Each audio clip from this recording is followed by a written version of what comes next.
Estamos de vuelta en esta cuarta Semana Iberoamericana de Comunicación, Estrategia y Marketing Político. Ahora es el turno del licenciado Javier Pianta, consultor político, con el tema influencers y polarización política. Javier Pianta es nada más que un y nada menos que un consultor político latinoamericano que se ha especializado en estrategias electorales, comunicación pública y análisis de opinión. Dentro de su trayectoria destaca la integración de datos, narrativa, operación territorial, que buscan fortalecer el posicionamiento de candidatos y organizaciones bajo una visión moderna, orientada a resultados y, por supuesto, acompañada de procesos en campañas y gobiernos mediante metodologías ágiles, lecturas estratégicas del contexto y, sobre todo, construcción de mensajes que conectan con el ciudadano. Estimado Javier, un gusto tenerte aquí en este espacio y además quiero aprovechar para decirte que el mensaje que me dejaste hace 4 años, cuando iniciamos la primera CICEMAP, lo estamos cumpliendo. Estamos logrando este 50-50 que nos comprometimos y bueno, prueba de ello es la ponente anterior, ¿no? Absolutamente. Bueno, José Luis, qué bueno saber que hay paridad de género en CICEMAP y debe ser uno de los pocos lugares que toma esa bandera y que la lleva adelante. Doble motivo para el saludo, para el abrazo. Sé que sos un militante de la divulgación de la comunicación política. Eso a mí me pone como muy contento y muy feliz. Siempre recibir un mensaje de tu equipo y tuyo personal, para mí es un motivo de alegría. Y hoy, bueno, charlaremos un rato. Vengo con muchas más preguntas que respuestas. No digo que vengo apocalíptico, pero al menos vengo con la idea de poder generar muchas preguntas para que pensemos. Y también otra de las cosas que estuve viendo durante estos días, que participé como oyente, es el gran trabajo que hacen tanto ustedes con el equipo, como con los conferencistas, para profesionalizar nuestra profesión. Y eso a mí me pone muy contento, porque profesionalizar significa divulgar, divulgar significa hablar fácil para que el otro entienda, y por supuesto que esto es, como yo siempre digo, coral y cooperativo. Así que, bueno, muy contento de poder estar una vez más acá. Muchísimas gracias, Javier, por tus palabras. Sabes que este espacio siempre está de puertas abiertas para ti y para quienes deseen sumarse. Y está lista tu presentación, ya la puedes tú ir moviendo sin problema. A ese espacio es todo Buenísimo. tuyo. Buenísimo, José. Cualquier pregunta o consulta, inclusive dentro de la misma ponencia, la vamos charlando. Decime si se ve todo bien, se ve bien la presentación. ¿Estamos ok con eso? Supongo que sí, supongo que sí. Bueno, buenas tardes, un gusto para mí estar acá en la cuarta semana de la CICEMAP, la cuarta edición de la CICEMAP. Mi nombre es Javier Pianta. Como dijo José, trabajo en comunicación política desde 3 lugares. Desde un lugar hablando específicamente de la consultoría, como director de PDM, que es una agencia que cofundé con uno de mis mejores amigos de la infancia, en que nos dedicamos a lo mismo, dedicada a estrategias de comunicación para campañas y gobiernos, desde la innovación y los datos, como codirector de otra agencia, de Beta Lab, un laboratorio donde cruzamos opinión pública, análisis de redes y herramientas basadas en inteligencia artificial para tomar mejores decisiones, y desde el pensamiento estratégico, compartiendo y generando un espacio coral como parte de otra nueva agencia que hemos fundado hace poquito, se llama Plural Strategy, que es un espacio de reflexión y trabajo colaborativo en comunicación y estrategia política. Digo, son empresas que mantienen su individualidad, pero que cooperativamente trabajan en pos justamente de poder darles más herramientas a la comunicación política. Además, también vengo del mundo de la docencia, trabajando hace años en la formación de alumnos de diferentes carreras, de dirigentes y de equipos de estudiantes en temas de discurso, medios y comunicación política.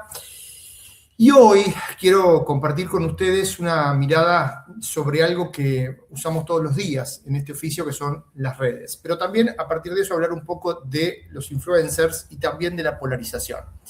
No voy a hablar específicamente de la política en abstracto, sino de cómo estamos haciendo comunicación en un ecosistema denominado por plataformas, por algoritmos y por actores que casi nunca aparecen en nuestros briefings, ¿no? Y que son una nueva manera de divulgar, que son los multiplicadores. Vamos a hablar en un ratito de esto porque es un concepto que es nuevo, pero no lo es tanto.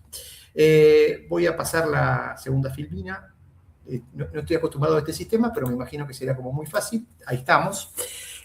Como decía hace un ratito, no traigo respuestas, Antes de entrar en tema, quiero hacer una aclaración de método, porque no vengo con un manual de soluciones ni con una receta mágica para arreglar este tema o para decirles cómo trabajar o interactuar en las redes. Sería, creo que casi como está sospechoso que alguien en 2025 dijera que tiene todas las respuestas sobre cómo ordenar el sistema digital que está como en permanente cambio. Lo que traigo es otra cosa. Traigo análisis, traigo algunos hallazgos de la ciencia de datos y también traigo algunos ejemplos, pero sobre todo traigo, como le contaba y le decía a José Luis en el arranque, preguntas incómodas sobre nuestro propio trabajo en comunicación política. La invitación es más a pensar que a sentir. Hablaba recién de emociones y yo estoy absolutamente de acuerdo con que hoy la política pasa por lo emocional, pero en este caso vamos a trabajar un poco más desde lo teórico, si quieren, y entonces vamos a pensar desde la teoría cómo podemos aplicar comunicación política a la práctica. Y para abrir esta conversación voy a empezar con una imagen que a primera vista, y se las voy a mostrar ahora, parecería no tener nada que ver con los influencers ni con la polarización. Pero lo cierto que esto que están viendo aquí es un logo de una escuela, que es la Waldorf School of the Peninsula, una escuela en pleno Silicon Valley. Ahí ustedes están viendo algunas fotitos de lo que hacen los alumnos, pero lo interesante de esta escuela es que está a 5 minutos del headquarter de Google, a 15 minutos del de Meta y aproximadamente a otros 7, 8, 10 minutos del Apple Park, que es donde se centraliza en Silicon Valley la acción de Macintosh, ¿no? De Apple. Entonces, en ese radio donde se rediseña todo el tiempo y se prueba en ensayo y error buena parte de la tecnología que organizan nuestras campañas, nuestros medios y nuestras métricas, a este colegio específicamente van muchísimos hijos e hijas de personas que trabajan justamente en esas empresas. Y el colegio tiene una decisión pedagógica para mí muy fuerte, que es que en primaria, escuela primaria, no se usan dispositivos electrónicos y recién en secundaria se incorporan pantallas, pero de forma tardía y limitada.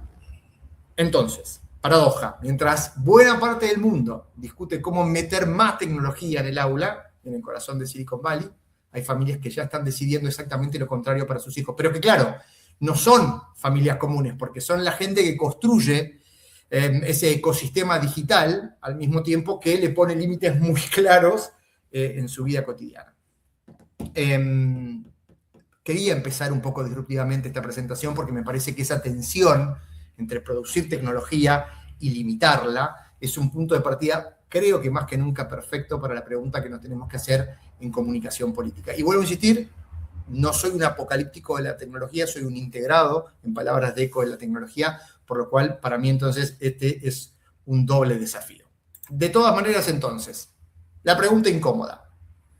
Si quienes crean la tecnología sienten que de alguna manera limitarla en sus casas es una norma, ¿cómo deberíamos usarla entonces nosotros en comunicación política? Y la pregunta quizás es media tramposa porque no podemos dejar de usarla, pero no es solo qué mensaje podemos poner en las redes o qué influencer vamos a contratar o vamos a elegir en la campaña de los que tenemos para que maximice nuestro mensaje. La pregunta es, y en realidad son varias. Primero, ¿qué estamos haciendo con la arquitectura de las redes cuando comunicamos? Segunda, ¿qué tipo de dinámica estamos reforzando? Tercera, ¿qué estamos premiando de alguna manera con nuestras métricas o con nuestros presupuestos y contenidos? Y para ordenar entonces un poco estas preguntas, vamos entonces ahora sí meternos y les voy a contar de qué voy a hablar. Cuando me ven un poco para el costado mirando es porque tengo otra pantalla donde ahí tengo el slide y las filminas que puedo ver con más tranquilidad y acá tengo la cámara, entonces los veo de frente. Pero bueno, ahí dice, ¿de qué voy a hablar?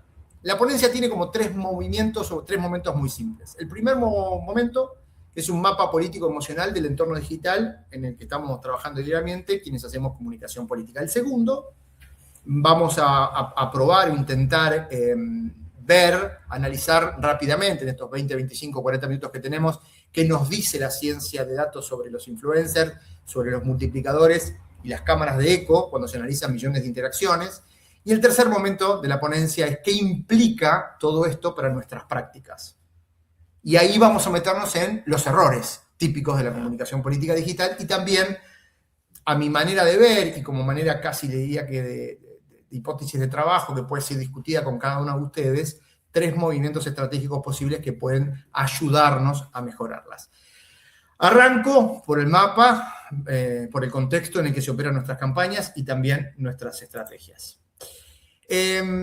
Tradicionalmente, para entender la política, nos alcanzaba básicamente con este clivaje que era izquierda y derecha, ¿no? Roberto Bobbio decía que la izquierda, de alguna manera, tiende a ver la desigualdad como un problema a corregir, y que la derecha tiende a verla como algo más natural o inevitable.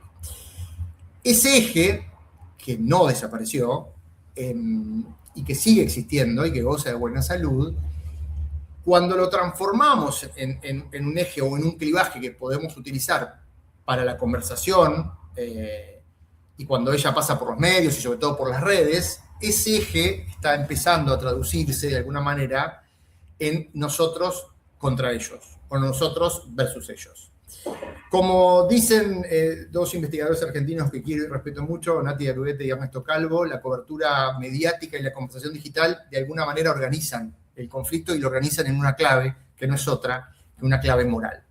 Por un lado es quién está del lado correcto o quién está del lado equivocado, y después quién forma parte de nosotros y quién es el otro.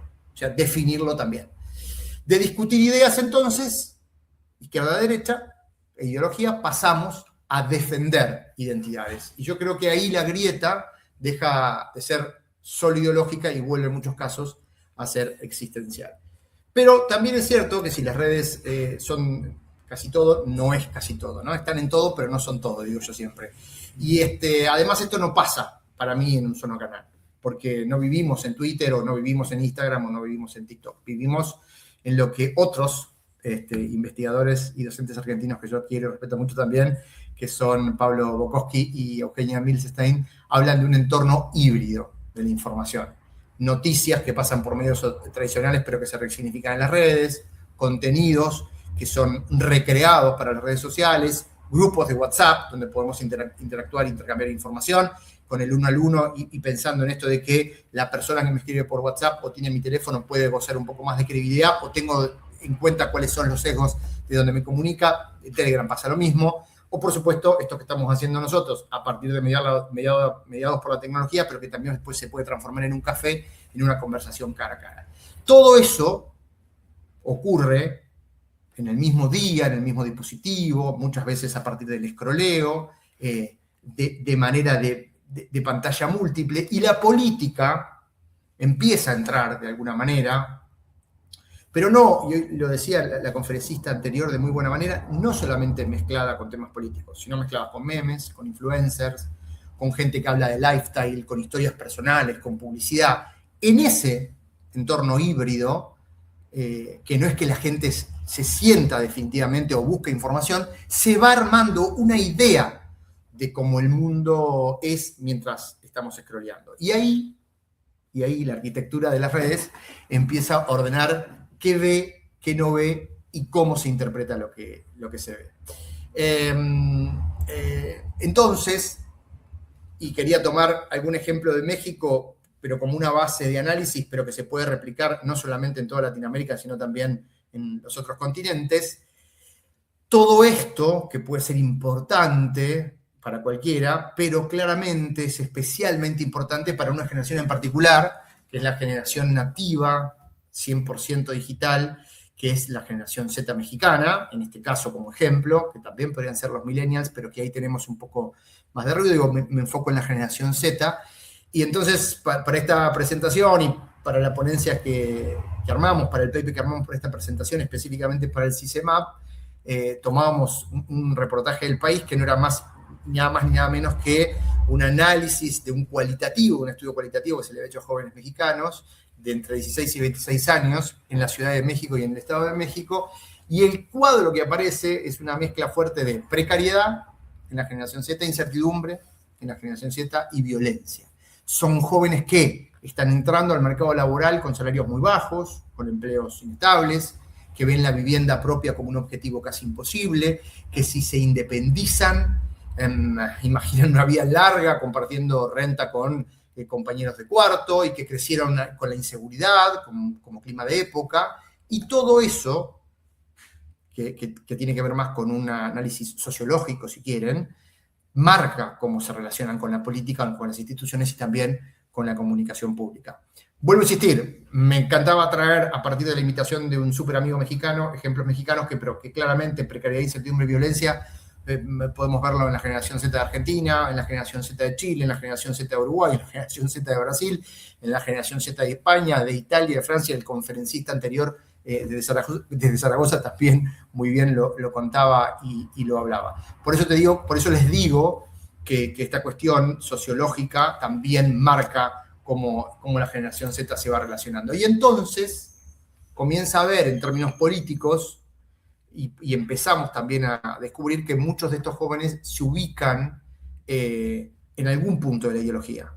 No en el nosotros contra ellos, sino también en los extremos, que significan las izquierdas o las derechas, con ejes ideológicos, y teniendo en cuenta a ellas, en diferencia de ellos, las mujeres estarían más trabajando desde el progresismo y los hombres desde el conservadurismo. Pero casi nadie, y lo decía también la conferencista anterior, se identifica con un partido, sino que se empiezan a identificar por causas. Y hoy, que hay desconfianza transversal hacia los gobernantes, los políticos y el sistema, al mismo tiempo su vida sí transcurre en pantallas, porque pasan entre 4 y 9 horas por día conectados, porque usan varias redes, porque con TikTok e Instagram como fuentes centrales de contenido empiezan a generar su visión política y entonces los influencers comienzan a ser más importantes en su vida. Y me quedaba con la frase de alguno de los que estuve leyendo y viendo de esos cualitativos que decía: mi mirada del mundo depende por completo del algoritmo de TikTok. Pero, sin embargo, muchos reconocen que se sienten desinformados, que les cuesta distinguir entre noticias falsas y verdaderas y que el consumo informativo les genera muchísima ansiedad. Pero entonces, para esta generación, las redes ya no son solo un canal, son uno de los lugares donde de alguna manera aprenden a sentir la política, aprenden a ubicarse en el nosotros y a identificar entonces su contraidentidad, el ellos. Me parece interesante que nosotros como consultores políticos empecemos a trabajar y como docentes empecemos a trabajar en estas miradas que tiene la generación Z, porque definitivamente están empezando a formar cada vez más parte, millennials y centennials, de los padrones electorales en demasía. Casi ya, por ejemplo, en Argentina, entre millennials y centennials tenemos más del 50% o el 60% de la población que vota.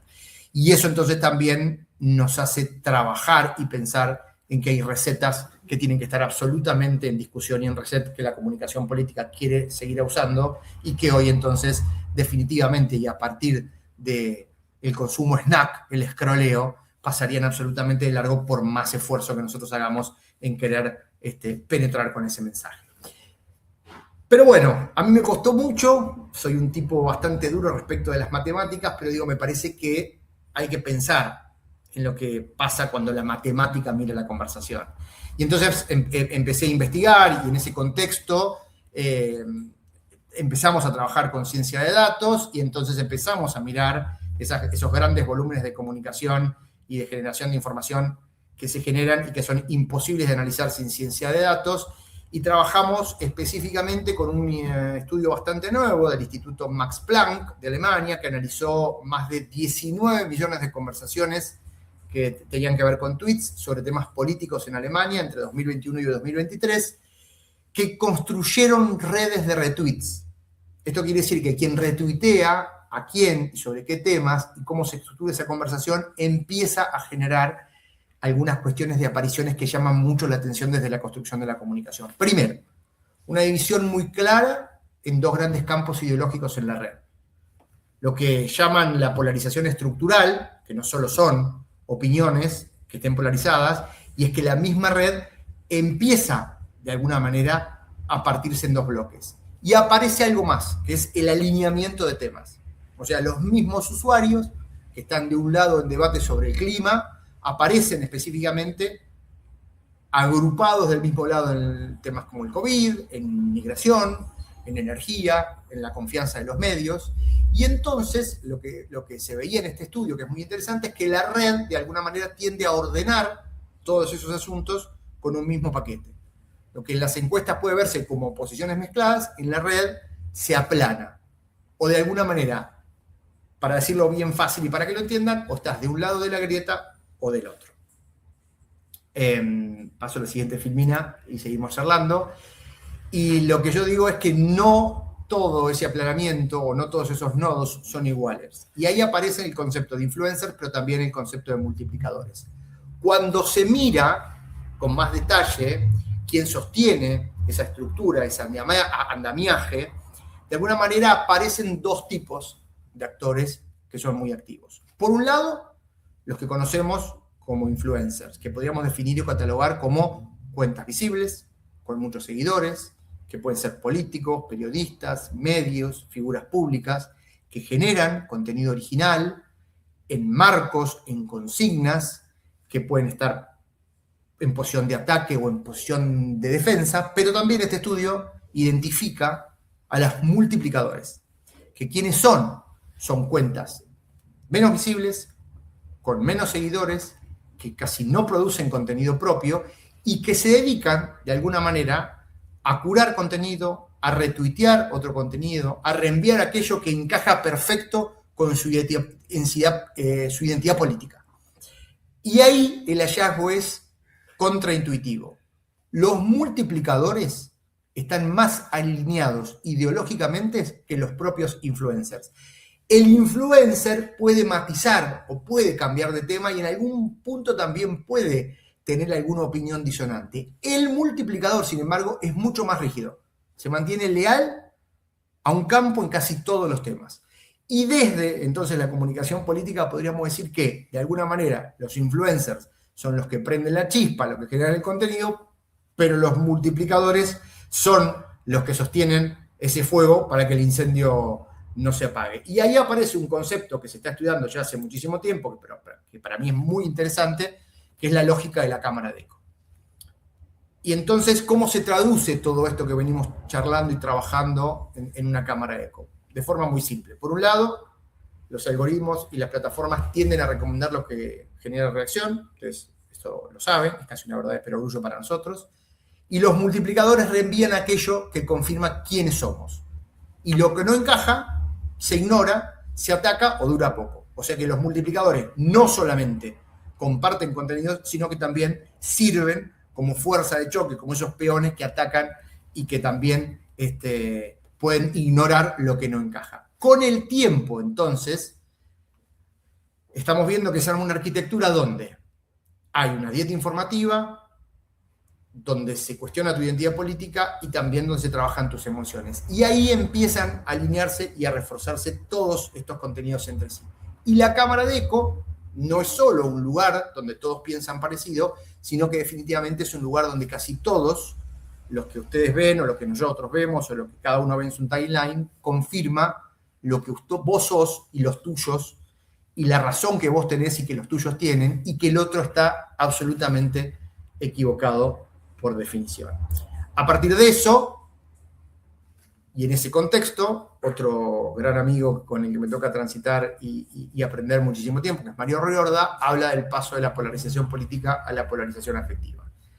Dice Mario, la polarización política es desacuerdo fuerte sobre políticas, y eso es normal en democracia, pero la polarización afectiva es otra cosa, porque es odio, es desprecio, es sentir que el otro no solo está equivocado, sino que el otro también es una amenaza. Y ahí me parece que aparece un poco lo que estamos trabajando y estudiando un montón, que es el discurso de incivilidad.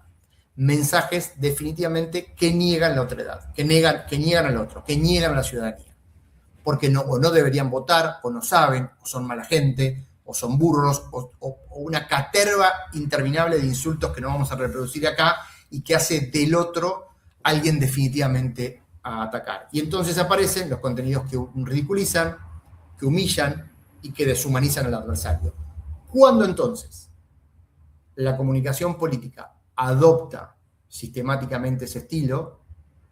Encuentran los multiplicadores el lugar ideal para amplificarlo y el espacio público se deforma. Y a mí eso me preocupa mucho, porque hay ejemplos que ya han sido charlados hasta el hartazgo, ¿no? pasando por Putin en Rusia, pasando por Zelensky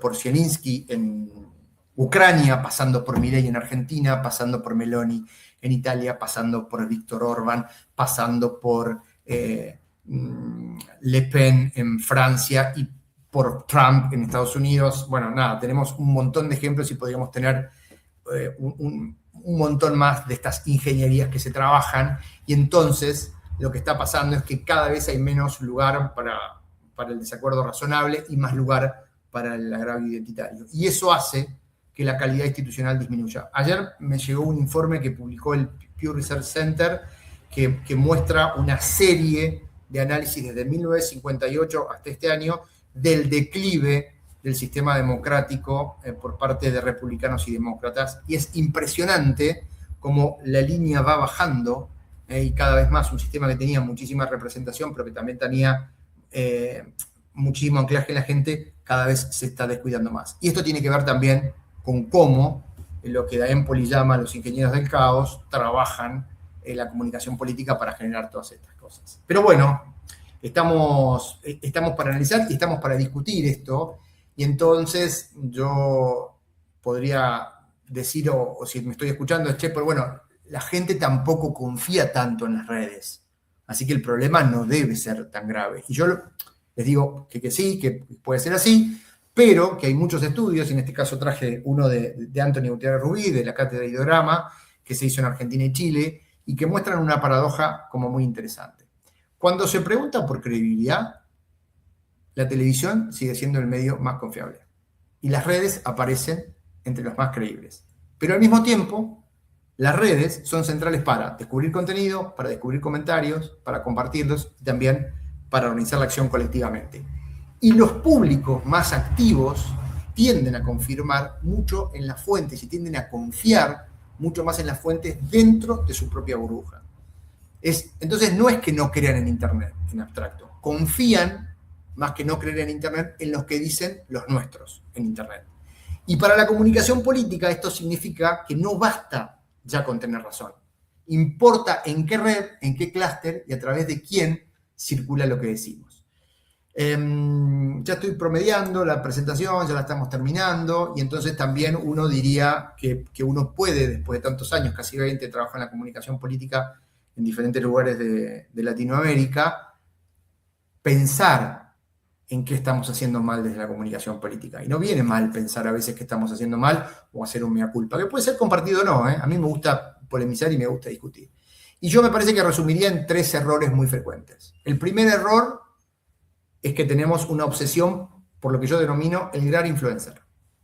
O sea que diseñamos la estrategia de comunicación en redes como si todo dependiera de una figura, que puede ser o el candidato o la candidata o algún streamer conocido que tenemos dentro de nuestro propio sistema o dentro de nuestro propio ecosistema. También muchas veces nos quedamos ciegos frente a la arquitectura de la red y frente al papel de los multiplicadores, que es un gran error. El segundo gran error, me gustaría definirlo como métricas pobres. Entonces solamente nos quedamos mirando el alcance, los views, los likes, y si algo se viraliza asumimos que eso es un éxito.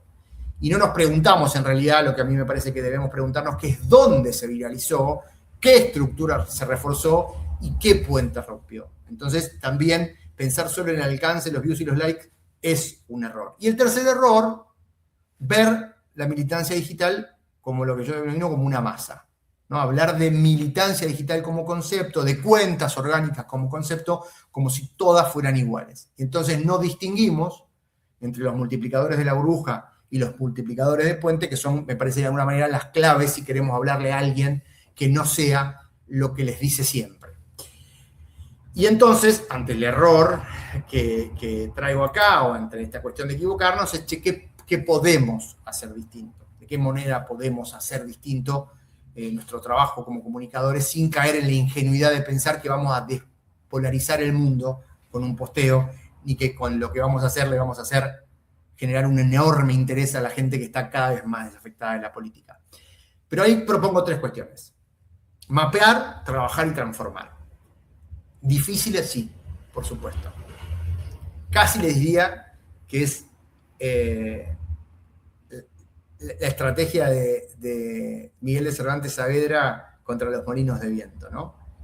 Con esa cuestión de querer con una lanza y un caballo romper a los molinos. Pero bueno, la peor gestión es la que no se hace. Entonces me parece que en esta discusión que vamos teniendo, me parece que mapear de alguna manera es incorporar análisis de redes a nuestro diagnóstico, es tratar de identificar segmentación, microsegmentación, hipersegmentación de clústeres, de puentes, de influencers, de multiplicadores de burbuja y también de gente que pueda trabajar en nuestro ecosistema, trabajar diseñando contenidos específicos, no solamente para multiplicadores, sino en esto que nosotros llamamos hoy el concepto de campaña inorgánica, de inundar la zona, de hacer piezas fáciles, de que ellos mismos sean los que curen las piezas de la campaña sin pasar por una letra nuestra, de que puedan reenviar, de que puedan comentar sin un manual de estilo, sino de la manera más orgánica que les parezca.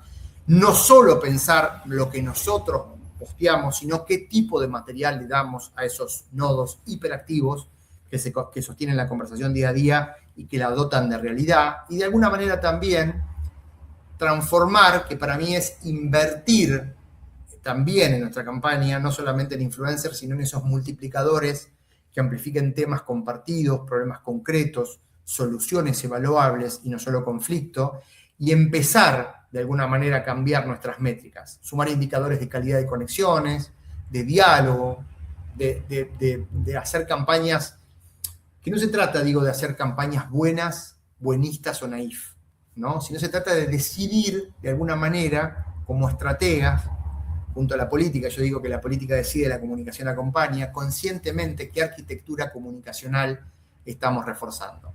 Y entonces a mí me parece, definitivamente, que no es solo el influencer. Y para cerrar, vuelvo a esta idea del principio. La conversación pública ya no se define solo por quien habla, se define por cómo diseñamos las redes por donde esa voz circula, a qué influencers le damos la centralidad, qué multiplicadores activamos, qué tipo de discurso normalizamos y qué métricas premiamos. Creo que los influencers, los líderes visibles, ocupan en el centro de la escena, pero también son los multiplicadores, esos actores discretos, de lo que casi nunca hablamos, quienes sostienen este día a día de la polarización. Desde la comunicación política, creo que cada campaña, cada estrategia, cada presupuesto es una decisión sobre qué arquitectura comunicacional fortalecemos. Y una arquitectura que profundice la polarización afectiva y la insibilidad, a mí me parece que es una arquitectura incorrecta.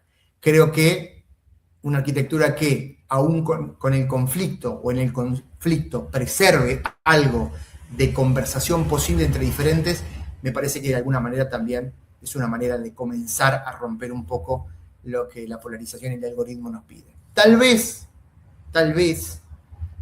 y vuelvo a insistir en Quijote y en los molinos del viento, tal vez el punto de partida sea el mismo que tuvieron esas familias que les contaba en la Waldorf, la escuela de Silicon Valley, que es esa escuela sin pantallas. No se trata de renunciar a la tecnología, sino creo que se trata de alguna manera de poner inteligencia y también poner límites éticos al modo en que usamos esa tecnología para contar a la política. Ese creo que es nuestro desafío, compartido como comunidad de comunicación, política en tiempo de influencers, de multiplicadores y de cámaras de eco. Así que quiero agradecerles muchísimo por estos minutos. Muchas gracias por su atención. Ahí estoy. Tengo mi red madre es Twitter, donde por lo general genero y hago muchos hilos. Mi alias es el @piantajavier, mi dirección para que me puedan seguir si quieren y para comunicarnos.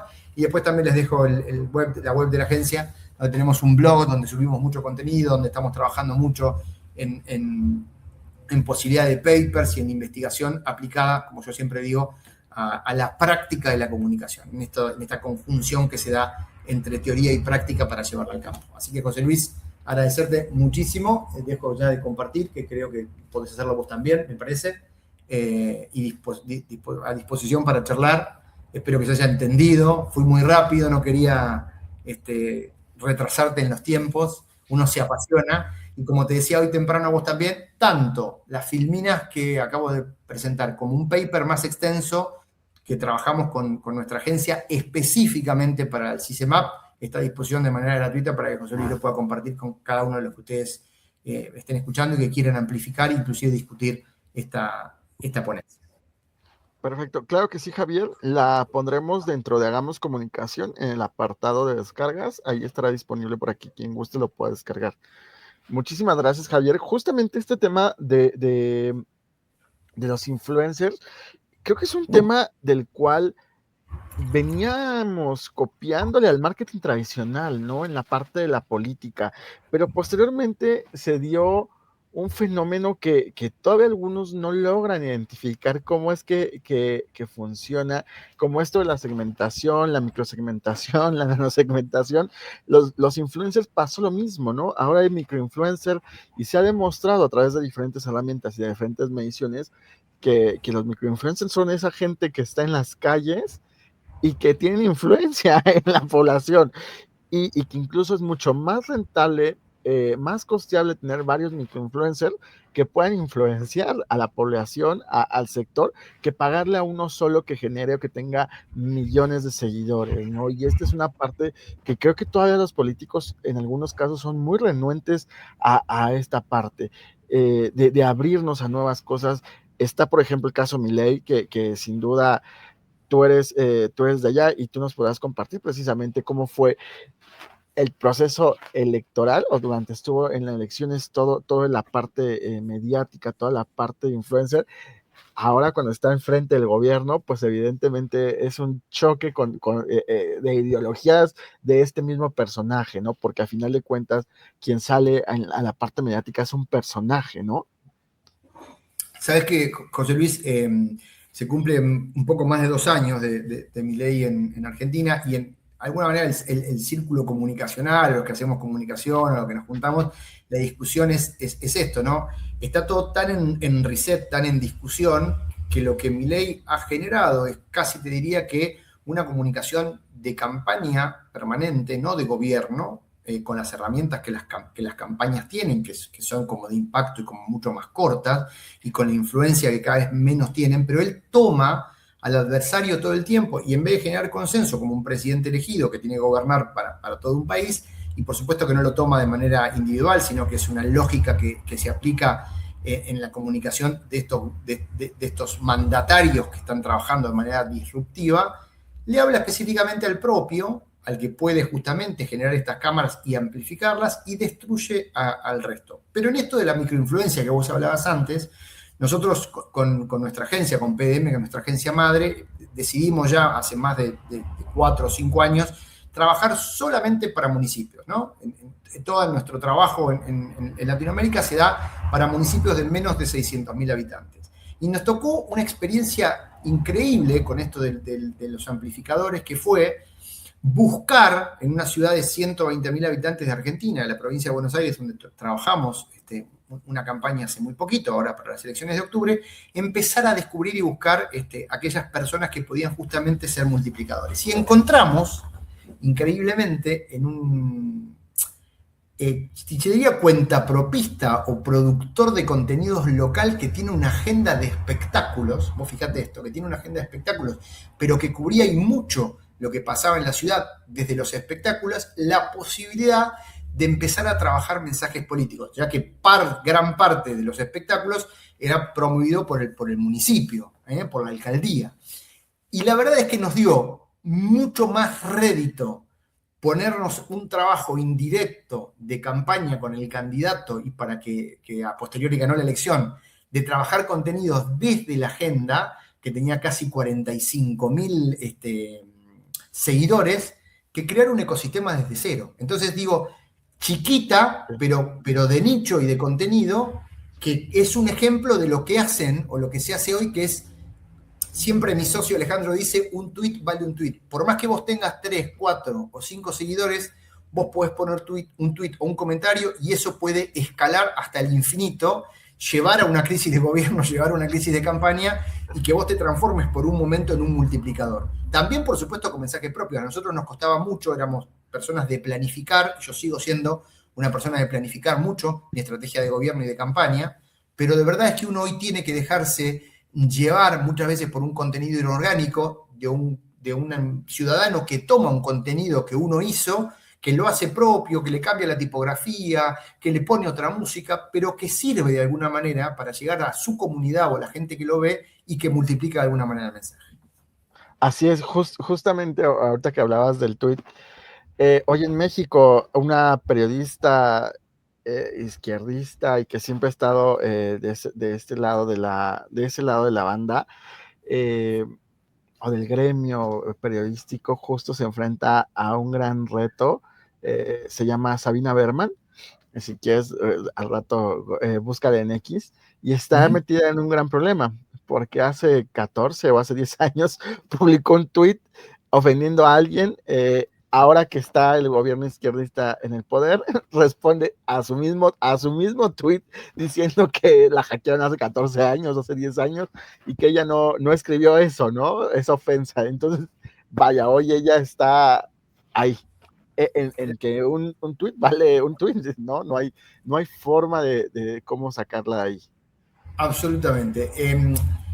Pasa muchas veces por esto, que es empezar a buscar, empezar a sondear y empezar a descubrir todo este mundo de microinfluencia y de plataformas que nos permitan llegar a nuestro mensaje, más allá del nudo central que nosotros querramos generar y de la planificación de comunicación de gobierno, de comunicación de campaña que querramos hacer, y abrirnos. A mí me cuesta mucho, yo no soy nativo digital, yo tengo 52 años, nací en 1973, me crié en un contexto de escuela de jardín, de escuela primaria y de secundaria, donde la tecnología recién empezaba a generar algunos adelantos. Estudié mi carrera de grado universitario teniendo en cuarto año de esa carrera por primera vez el acceso a una computadora para mandar un mail por las intranet de diferentes facultades que tenían una intranet en conjunto.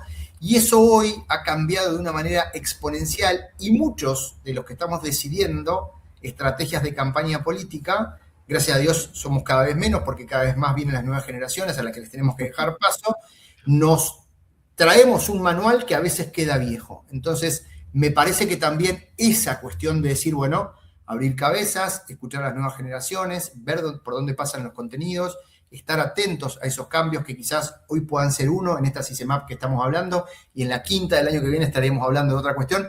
Hoy los cambios son la regla. Entonces también adaptarnos a esa posibilidad. Claro que sí, Javier. Muchísimas gracias por tu tiempo y siempre la colaboración de sumarte a esos espacios de divulgación, como bien lo decías. Quiero hacer entregar este reconocimiento que te otorga Crobas Comunicación al INCOP y, por supuesto, nuestro centro de capacitación Hagamos Comunicación al licenciado Javier Pianta, tras haber participado como conferencista en la cuarta Semana Iberoamericana de Comunicación, Estrategia y Marketing Político, que se realiza del 8 al 12 de diciembre del 2025 a través de hagamoscomunicación.com. Este reconocimiento lo firma el presidente del INCOP, el maestro Francesco Aycat, y lo firma tu servidor José Luis Cruz, director general de Crubas Comunicación. Te lo hacemos llegar más tarde. Muchísimas gracias, de verdad, Javier. Siempre es un gusto tenerte en estos espacios. Gracias, José Luis. Felicitaciones una vez más por la igualdad de género en las exposiciones. Enorme abrazo, que termines muy bien el año, una muy feliz Navidad, feliz año nuevo para todos. Ojalá que en algún momento, esto como yo siempre te dije, siga creciendo y nos pueda encontrar a todos acompañándote en México para alguna presencial de la CICEMAP. Pero enorme abrazo y a disposición para siempre. Muchas gracias, Javier. Abrazo de vuelta. Hasta luego. Y vamos con el siguiente conferencista a Ecuador.